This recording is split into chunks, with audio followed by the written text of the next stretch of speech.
ಮಹೇಶ್ವರಿ ಮಹೇಶ್ವರಿ ಬಂದೆಕ್ಕ ಬೇಗ ಬಾ. ಏತಕ್ಕ ಕೂತ್ಕೋ ಕೂತ್ಕೋ. ಮಹೇಶ್ವರಿ, ಈ ಡಾಬು ಓಲೆ ನೆಕ್ಲೆಸು ಇದೆಲ್ಲ ಹೇಗಿದೆ? ಅಕ್ಕ ತುಂಬಾ ಚೆನ್ನಾಗಿದೆ, ಎಲ್ಲ ಹೊಸ ಡಿಸೈನು.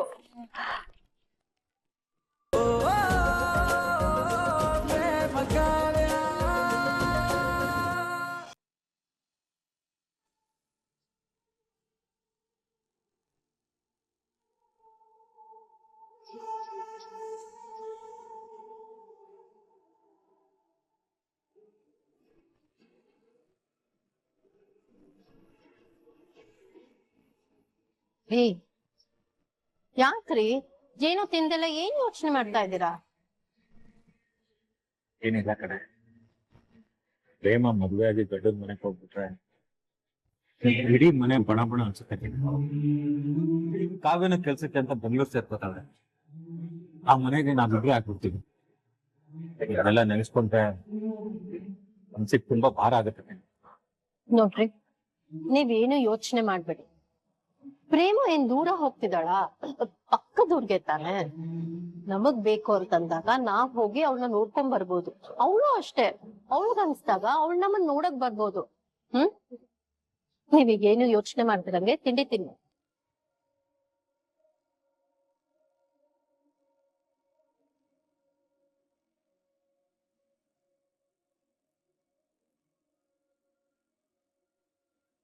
ಇವತ್ತು ಒಡವೆ ಅಂಗಡಿಲಿ ಮಹದೇವ ಮತ್ತು ಕಲ್ಯಾಣಿ ನಡ್ಕೊಂಡಿದ್ ನೋಡಿ ಮನ್ಸು ತುಂಬಿ ಬಂತ. ಎಲ್ಲಾ ಕಡೆ ಹೆಣ್ಮಕ್ಳಿಗೆ ಒಡವೆ ಹಾಕಿ ಕಳಿಸ್ಬೇಕು ತವ್ರ ಮನೆಯವರು ಅಂತ ಎಲ್ಲಾ ನಿರೀಕ್ಷೆ ಮಾಡ್ತಾರೆ. ಆದ್ರೆ ಇಲ್ಲಿ ನೋಡು, ಕಲ್ಯಾಣಿ ನಮ್ಮ ಮಗಳಿಗೆ ಮೈ ತುಂಬಾ ಬಂಗಾರ ಹಾಕಿ ಮನೆ ತುಂಬಿಸ್ಕೊತಾ ಇದ್ದಾಳೆ. ಅಂತ ಮನೆಗ್ ಸೇರೋದಕ್ಕೆ ನನ್ ಮಗಳು ಪ್ರೇಮ ಪುಣ್ಯ ಮಾಡಿದಾಳೆ.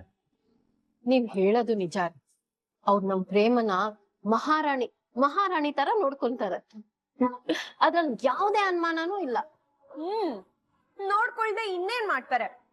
ಅವರು ಪ್ರೇಮಕ್ಕನ್ನ ಚೆನ್ನಾಗ್ ನೋಡ್ಕೊಳ್ಳೇಬೇಕು. ಯಾಕೆಂದ್ರೆ ನೀವ್ ಅವ್ರಿಗೆ ಕೊಡ್ಲಿಲ್ಲ ಅಂದಿದ್ರೆ ಯಾರ್ ತಾನೇ ಈ ಊರಲ್ಲಿ ಅವ್ರಿಗೆ ಹೆಣ್ಕೊಡಕ್ ರೆಡಿ ಆಗಿರ್ತಿದ್ರು? ಯಾವಾಗ್ಲೂ ಹೊಡ್ದಾಟ ಬಡ್ದಾಟ ಕೇಸು ಅನ್ನೋರ್ಗೆ ಯಾರ್ ತಾನೇ ಹೆಣ್ಕೊಡ್ತಾರೆ? ನೀವ್ ಒಪ್ಕೊಂಡಿದ್ದೀರಲ್ಲ, ಅದಕ್ಕೆ ಅವರು ಒಳ್ಳೆಯವ್ರ ತರ ನಾಟಕ ಆಡ್ತಿದ್ದಾರೆ. ಕೆಟ್ಟವ್ರಿಗೆನೆ ತಾವ್ ಒಳ್ಳೆಯವರು ಅಂತ ತೋರಿಸ್ಕೊಳ್ಳೋ ಅವಶ್ಯಕತೆ ಬರೋದು, ಒಳ್ಳೆಯವ್ರಿಗೆ ಅವಶ್ಯಕತೆ ಇರೋದಿಲ್ಲ. ಮುಚ್ಚೆ ಬಾಯ್.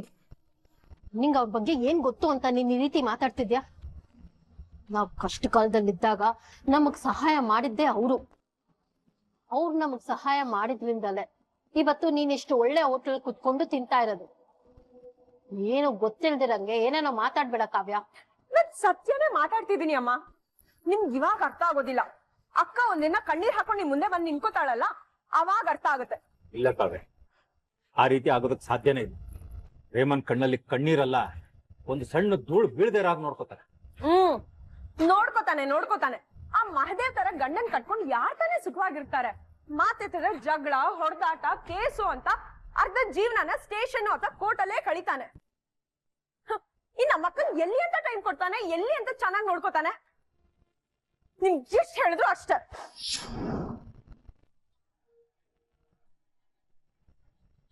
ಪದೇ ಹೀಗ್ ಮಾತಾಡಿ ನಮ್ ತಲೆ ತಿಂತಾಳೆ. ಹೋಗ್ಲಿ ಬಿಡು ಶಾಪ. ಪ್ರೇಮ ಮೇಲಿನ ಕಾಳಜಿಯಿಂದ ಈ ರೀತಿ ಮಾತಾಡ್ತಿದ್ದಾಳ. ಅವತ್ತು ನಾನು ಅವಳ ಮೇಲೆ ಅಷ್ಟೊಂದು ಕೋಪ ಮಾಡ್ಕೋಬಾರ್ದಾಗಿತ್ತೆ.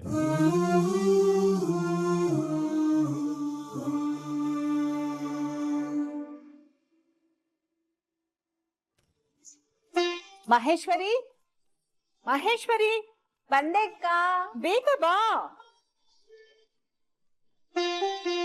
ಏತಕ್ಕ ಕೂತ್ಕೋ ಕೂತ್ಕೋ. ಮಹೇಶ್ವರಿ, ಈ ಡಾಬು ಓಲೆ ನೆಕ್ಲೆಸು ಇದೆಲ್ಲ ಹೇಗಿದೆ? ಅಕ್ಕ ತುಂಬಾ ಚೆನ್ನಾಗಿದೆ, ಎಲ್ಲ ಹೊಸ ಡಿಸೈನು.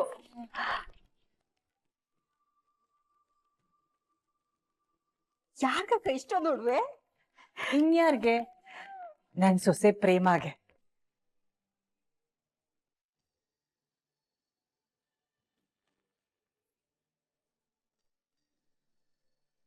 ಪ್ರೇಮನ್ಗ?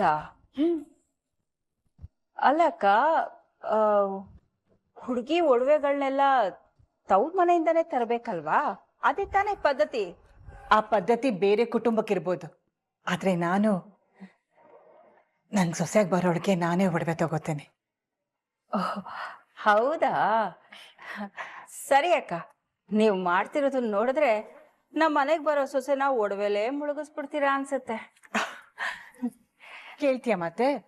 ಅವಳು ನನ್ ಮುದ್ದು ಸೊಸೆ ಅಷ್ಟೇ ಅಲ್ಲ, ಅವಳು ಈ ಮನೆಗೆ ಬಂದ್ಮೇಲೆ ಅವಳಿಗೆ ಯಾವ್ದೇ ರೀತಿ ಕೊರತೆ ಆಗದಿರೋ ನೋಡ್ಕೋತೀನಿ. ಅವಳನ್ನ ನಾನು ಮಹಾರಾಣಿ ತರ ನೋಡ್ಕೋತೀನಿ.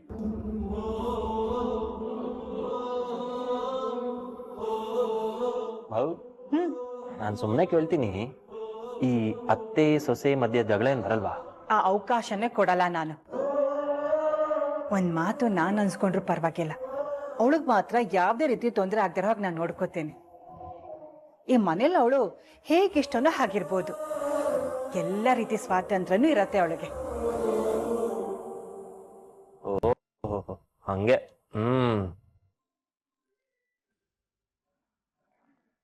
ಗಾಡ್, ಪ್ರೇಮ ಯಾಕೆ ಕಾಲ್ ಮಾಡ್ತಿದ್ದಾಳೆ ಇವಾಗ? ಯಾರ್ದು ಫೋನು? ಅಣ್ಣ, ಹಾಸ್ಪಿಟಲ್ ಇಂದ. ಹೌದಾ? ಪಂಚಮಿ, ಮಹೇಶ್ವರಿ, ಇದನ್ನೆಲ್ಲ ತಗೊಂಡು ಹೋಗಿ ಭದ್ರವಾಗಿ ಎತ್ತಿಟ್ಬಿಡಿ.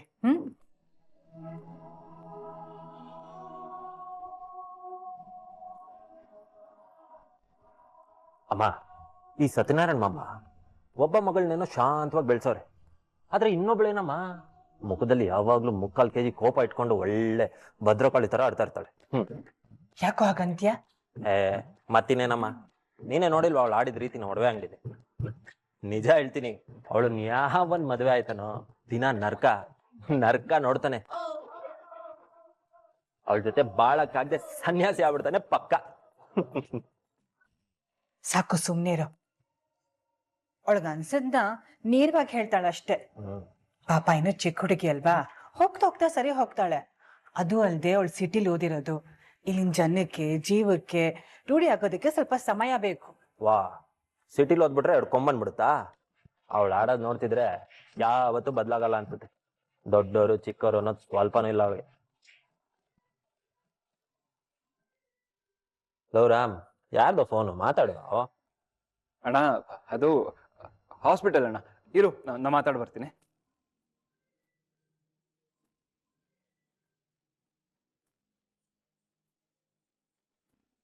ದೊಡ್ಡಮ್ಮ ಈ ಮದ್ವೆ ಬಗ್ಗೆ ಎಷ್ಟೊಂದು ಹೋಪ್ ಇಟ್ಕೊಂಡಿದ್ದಾರೆ.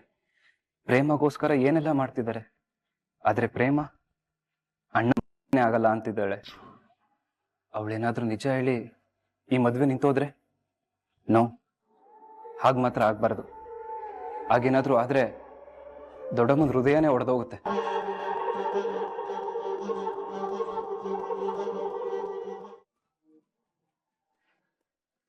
ಬಂದ್ಯಾ? ಬಾ, ಸ್ವಾಮೀಜಿ ಆಶೀರ್ವಾದ ತಗೋಮ.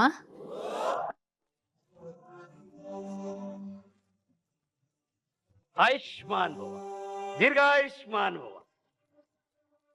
ಹಾ, ಹುಡುಗಿ ಜಾತಕ ಇದ್ರೆ ತಗೊಂಡ್ ಬನ್ನಿಮ್ಮ, ಒಂದ್ಸಲಿ ನೋಡ್ತೀನಿ. ಖಂಡಿತವಾಗ್ಲೂ ಸ್ವಾಮೀಜಿ, ತರ್ತೇನೆ.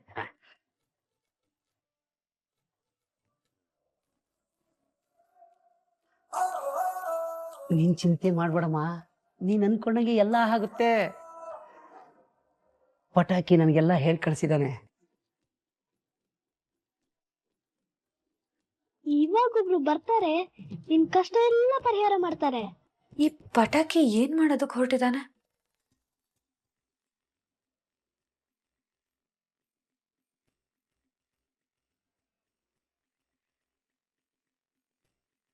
ಜೈ ಮಹಾರುದ್ರ.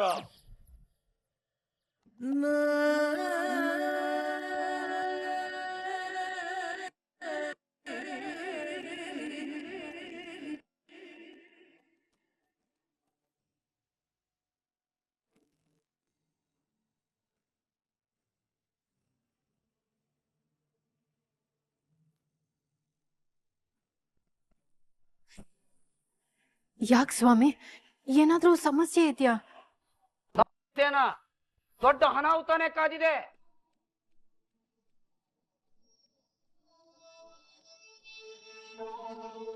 ಏನ್ ಹೇಳ್ತಾ ಇದ್ದೀರಾ ಸ್ವಾಮೀಜಿ? ಎರಡು ಜಾತಕನ ಹೊಂದಾಣಿಕೆ ಆಗ್ತಿಲ್ಲ. ಇವರಿಬ್ರು ಮದ್ವೆ ಆದ್ರೆ ಜೀವನ ನರಕ ನರಕ ಆಗೋಗುತ್ತೆ.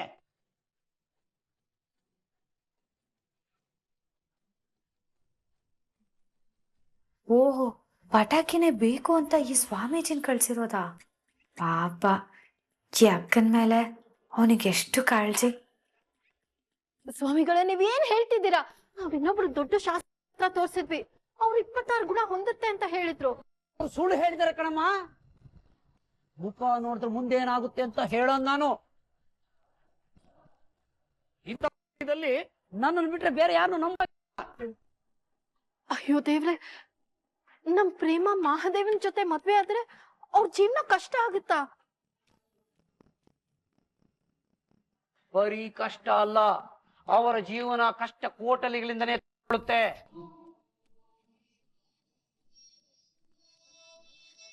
ಈ ಸ್ವಾಮೀಜಿ ಸರಿಯಾಗೆ ಹೇಳ್ತಿದ್ದಾರೆ. ಈ ಮದ್ವೆ ನಡಿಲೇ ಕೂಡ್ದು ಈ ವಿಷಯನ ನಿಮ್ ಯಜಮಾನ ತಿಳಿಸ್ಬಿಡಿ. ಅಮ್ಮ, ನಾನ್ ಮೊದ್ಲೇ ಹೇಳಿರ್ಲಿಲ್ವಾ ಪ್ರೇಮಕ್ಕಂಗೆ ಆ ಮಹಾದೇವ ಸರಿಯಾದ ಜೋಡಿ ಅಲ್ಲ ಅಂತ? ಇವಾಗ ನೋಡು, ಸ್ವಾಮೀಜಿನೂ ಅದೇ ಹೇಳ್ತಿದ್ದಾರೆ. ಪಾಪ, ಈ ಹುಡುಗಿ ಸರಿಯಾಗಿ ಹೇಳಿತ್ತು. ಅವ್ರ ಮಾತನ್ನ ನೀವು ಕೇಳ್ಬೇಕಾಗಿತ್ತು. ಆಯುಷ್ಮಾನ್ ಭವ, ದೀರ್ಘಾಯುಷ್ಮಾನ್ ಭವ. ಮಹಾದೇವ ಮತ್ತು ಪ್ರೇಮ ಮದುವೆ ಈ ಜನ್ಮದಲ್ಲ ಅಲ್ಲ ಅಲ್ಲಲ್ಲ ಯಾವ ಜನ್ಮದಲ್ಲೂ ನಡೆಯಕೂಡ್ದು. ಅವಳು ಒಬ್ಬ ರಾಜ್ಕುಮಾರ ಇದ್ದಾನೆ, ಅವನು ಬರೋವರೆಗೂ ಕಾಯ್ಬೇಕು. ಆ ತಾಳ್ಮೆ ನಿಮ್ಗಿರ್ಬೇಕು. ಅವನ ಜೊತೆನೆ ಪ್ರೇಮ ಮದುವೆ ಆಗಬೇಕು.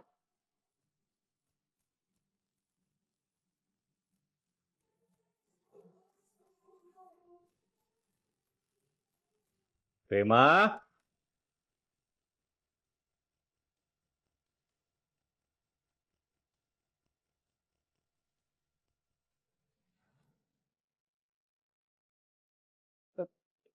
ಶಾರದಾ, ಯಾರಿದು?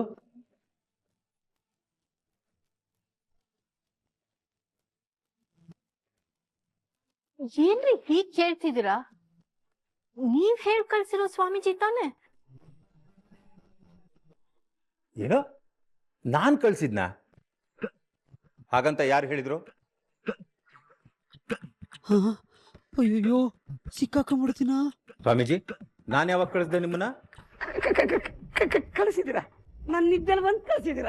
ಏನೋ ನಾನ್ ನಿಮ್ ನಿದ್ದೆಲ್ ಬಂದು ನನ್ ಮನೆಗೆ ಹೋಗಿ ಅಂತ ಕಳ್ಸಿದ್ನ? ಅಲ್ಲ, ಸ್ವಾಮಿ ಮಹಾರುದ್ರ ನನ್ನ ನಿದ್ದೆಲ್ ಬಂದು ಕಳಿಸಿದ್ದಾರೆ. ಅಲ್ವಲ್ಲ, ಸ್ವಲ್ಪ ಹೊತ್ತಕ್ ಮುಂಚೆ ನಿಮ್ ಯಜಮಾನ್ರೇ ಕಳ್ಸಿದ್ರು ಅಂತಂದ್ರಿ, ಈಗ ನೋಡಿದ್ರೆ ಮಹಾರುದ್ರ ಕಳಿಸ್ತಾ ಅಂತಂತಿದ್ದೀರಾ?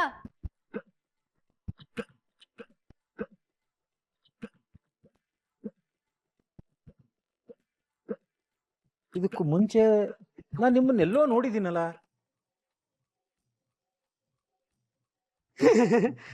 ಇಲ್ಲಪ್ಪ, ನಾನು ಈಗ ತಾನೇ 7 ಮನೆಯಿಂದ ಬಂದೆ.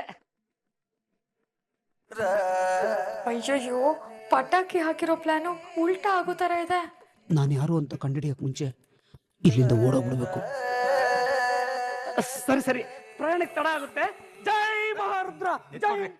ಮಹಾದೇವನ್ಗೂ ಪ್ರೇಮನ್ಗೂ ಜಾತಕ ಸೆಟ್ ಆಗಲ್ಲ, ಅವ್ರಿಬ್ರಿಗೂ ಮದ್ವೆ ಆದ್ರೆ ಅವ್ರಿಬ್ರು ಚೆನ್ನಾಗಿರಲ್ಲ ಅಂತ ಹೇಳ್ತಿದ್ರು. ಅದೇನೋ ಒಂದ್ ಸ್ವಲ್ಪ ವಿಚಾರಿಸ್ರಿ. ಏನು ಜಾತಕ ಹೊಂದಾಣಿಕೆ ಆಗಲ್ವಂತ? 26 ಗಣಗಳು ಕೂಡ್ತಿವೆ, ಅಮೋಘವಾಗಿದೆ ಅಂತ ನಮ್ ಸ್ವಾಮೀಜಿಗಳು ಹೇಳಿದ್ದಾರೆ. ರೇ, ಜಾತಕ ಹೊಂದಾಣಿಕೆ ಆಗಲ್ಲ ಅಂತ ನೀವ್ ಅದ್ ಹೇಗ್ರೆ ಹೇಳ್ತೀರಾ? ಎಲ್ರು ಹೇಳೋ ಸುಳ್ಳಾಗ್ಬೋದು, ಆದ್ರೆ ನಾನು ಹೇಳೋದು ನಂಬಿ. ಮಹಾದೇವನ್ ಜೊತೆ ನಿಮ್ ಮಗಳು ಮದ್ವೆ ಮಾಡಬೇಡಿ. ಜೈ ಮಹಾರುದ್ರ. ಸುಮ್ನೆ ನಿಂತ್ಕೊಡ್ರಿ ಇಲ್ಲಿ. ಅಯ್ಯೋ ಪಟಾಕಿ, ಇದೇನ್ ಮಾಡ್ಬಿಟ್ಯೋ ನೀನು? ನೀನ್ ಡೋಂಗಿ ಸ್ವಾಮಿ ತಾನೆ? ಗಡ್ಡ ಮೀಸೆ ಅಂಟಿಸ್ಕೊಂಡ್ ಬಂದ್ಬಿಟ್ರೆ ಯಾರಿಗೂ ಗೊತ್ತಾಗಲ್ಲ ಅಂತನಾ? ಇಲ್ದೇ ಇರೋದನ್ನೆಲ್ಲ ಹೇಳಿ ಮಗಳು ಮದ್ವೆ ನಿಲ್ಸ್ಬೇಕು ಅಂತಿದ್ಯಾ? ದುಡ್ಡು ಮಾಡೋದಕ್ಕೆ ಬೇರೆ ದಾರಿ ಇಲ್ವಾ ನಿನ್ಗೆ? ಕಾವ್ಯ, ಪೊಲೀಸರಿಗೆ ಫೋನ್ ಮಾಡು. ಏನೋ ದುಡ್ಡು ಸುಳ್ಳು ಹೇಳ್ಬಿಟ್ಟೆ. ನೋಡೋ, ನಿನ್ನ ಇಲ್ಲಿಗೆ ಯಾರು ಕಳ್ಸಿದ್ರ ಅಂತ ಹೇಳೋವರೆಗೂ ನಾನ್ ನಿನ್ನ ಇಲ್ಲಿಂದ ಬಿಡಲ್ಲ. ಸರಿ, ಹೇಳ್ತೀನಿ ಸರ್, ಹೇಳ್ತೀನಿ ಸರ್. ಜೈ ಮಹಾದೇವ, ಜೈ ದುಡ್ಡು